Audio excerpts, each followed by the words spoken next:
थानों में लगातार बढ़ती आवेदनों की पेंडेंसी और जांच में असंतुष्ट फरियादियों की जन सुनवाई में बढ़ती भीड़ से निपटने ग्वालियर पुलिस अब ऑपरेशन विश्वास के तहत लोगों की समस्याओं का जल्द से जल्द निराकरण करने का प्रयास करेगी, जिसमें थाना के बीट प्रभारी से लेकर थाना प्रभारी, सीएसपी और एडिशनल एसपी तक को जिम्मेदारी दी गई है। और एडिशनल एसपी की जांच से भी अगर मामला नहीं सुलझता है तो फिर एसपी खुद संबंधित मामले की जांच पड़ताल कर फरियादी को समय पर न्याय दिलाने का प्रयास करेंगे। दरअसल राज्य शासन के आदेश पर हर मंगलवार को होने वाली जन सुनवाई में आवेदकों की संख्या लगातार बढ़ती जा रही है। इस मंगलवार हुई जन सुनवाई में भी बड़ी संख्या में आवेदक पहुंचे, जिनमें ज्यादातर फरियादियों की शिकायत थी कि थाना स्तर पर उनकी कोई सुनवाई नहीं की जा रही है। इसी को दृष्टिगत रखते हुए ग्वालियर एसपी का कहना है कि थाना स्तर पर हुई कार्रवाई से असंतुष्ट फरियादियों को समय पर न्याय दिलाने के लिए ऑपरेशन विश्वास शुरू किया जा रहा है। इसमें 7 दिन के अंदर बिट प्रभारियों को जांच रिपोर्ट थानेदार को देनी होगी और अगर उस जांच से फरियादी संतुष्ट नहीं है तो थानेदार खुद मामले की जांच करेंगे। इसके बाद सीएसपी और एडिशनल एसपी भी मामले की जांच कर फरियादियों को न्याय दिलाने का प्रयास करेंगे।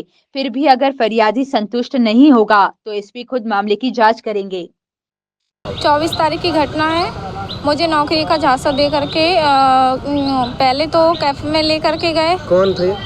सौरभ सिंगल नाम के एक व्यक्ति थे, परिचित के थे। मैं उनसे नंबर मेरे पास पहले से था, पर मैं उनसे ऐसे पर्सनली पहली बार मिली थी।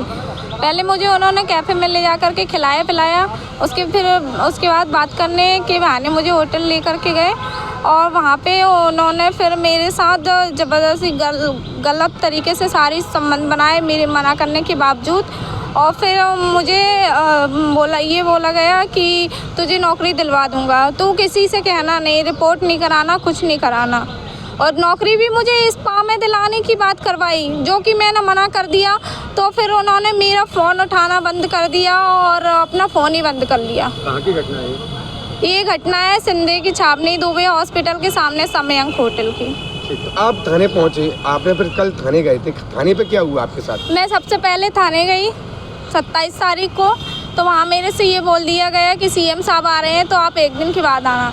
जब मैं 1 दिन के बाद गई तो वहाँ पे कोई कार्रवाई नहीं हुई थी। जब मैंने उनसे प्रेशर डाला तो उन्होंने फ़ोन लगाया, फिर उसको उठवाया तो उसकी पूरी फैमिली इकट्ठी हुई। पहले तो मेरे से कुछ नहीं बोला गया। जब उसकी फैमिली इकट्ठी हुई, उन्होंने पुलिस वालों को पैसे खिलाए, तो पुलिस वालों ने मेरे पे प्रेशर बनाया कि राजीनामा कर लीजिए आप, कोई एफआईआर नहीं होगी।